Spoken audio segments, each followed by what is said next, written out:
So இதோட பேர் தெரியும் நமக்கு. ஆதாம், சேத், ஏனோஷ், கேனான், மகாலாலேல், யாரேது, ஏனோக்கு, மெத்துசுலா, லாமேக்கு, நோவா. இந்த 10 பேருக்கு அதனுடைய அர்த்தம் என்ன, எபிரேய மொழியில அவருடைய அர்த்தம் என்ன நமக்கு தெரியணும்.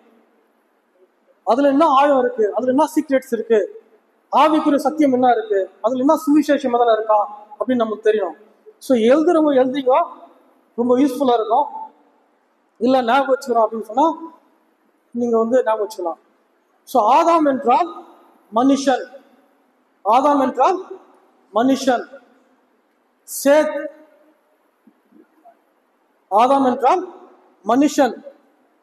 சேத் என்றால் பதிலாக, நம்ம ஏற்கனவே பார்த்தோம்.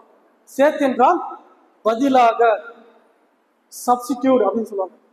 சேத் என்றால் பதிலாக. அடுத்து 3வது பேர் ஏனோஷ். அவருடைய அர்த்தம் என்ன எபிரேய மொழியில, சாகிறதற்காக, டெத் ஆர் மார்டல். ஏனோஷ் என்றால் சாகிறதற்காக, டெத் ஆர் மார்டல், சாகிறதற்காக. 4வது கேனான். கேனான் நியமிக்கப்பட்ட ஒருவர், நியமிக்கப்பட்ட ஒருவர். பேரை விட்டுருங்க, அர்த்தம் மட்டும் சொல்றீங்களா? 4 பேருக்குல ஆதாம், சேத், ஏனோஷ், கேனான்.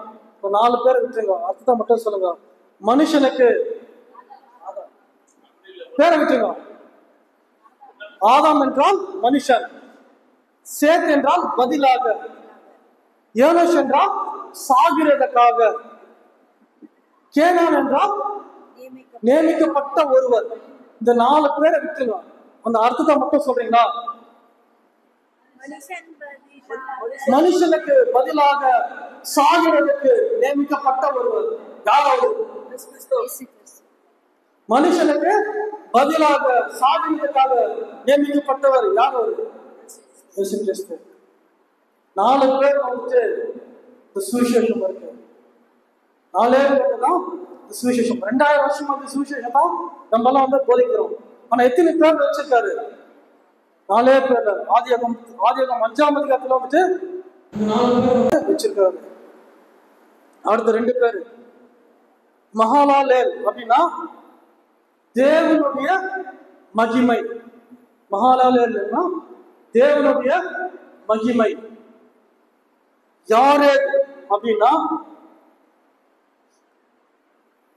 மேலிருந்து கீழ் இறங்கின ஒருவர், மேலிருந்து கீழ் இறங்கின ஒருவர். மகாலாலேல் அப்படின்னா தேவனுடைய மகிமை. யாரேத் என்றால் மேலிருந்து கீழ் இறங்கி வந்த ஒருவர். பேரை விட்டுருங்க, அர்த்தத்தை மட்டும் சொல்லுங்க. தேவனுடைய மகிமையோட மேலிருந்து கீழ் இறங்கி வந்த ஒருவர் யார்? அவரு இயேசு கிறிஸ்து. அடுத்து 4 பேரு. இதுல இன்னொரு அர்த்தம் இருக்கு. யோனாக்கு 2 மீனிங் வரும். யோனாக்கு ஒண்ணு அர்ப்பணிக்கப்பட்ட ஒருவர், இன்னொன்னு போதிக்கிறவர். சோ இப்போ இந்த 2 பேரும் சேர்த்து யோனாக்கு ஒரு ஆட் பண்ணீங்கன்னா போதிக்கிறவர் எடுத்துக்கணும்.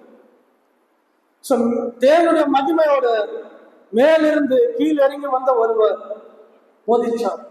யார்? அவரு ஏசப்பா. அடுத்து இப்ப 4 பேர் வச்சுக்கணும்.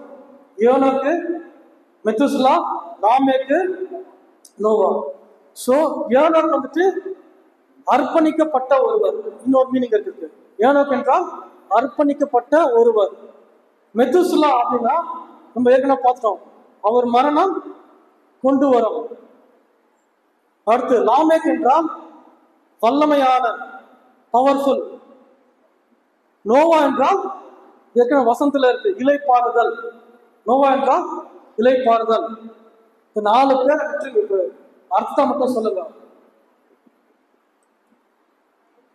அர்ப்பணிக்கப்பட்ட, அவர் மரணம் கொண்டு வரும் வல்லமையான இலைப்பாறுதல்.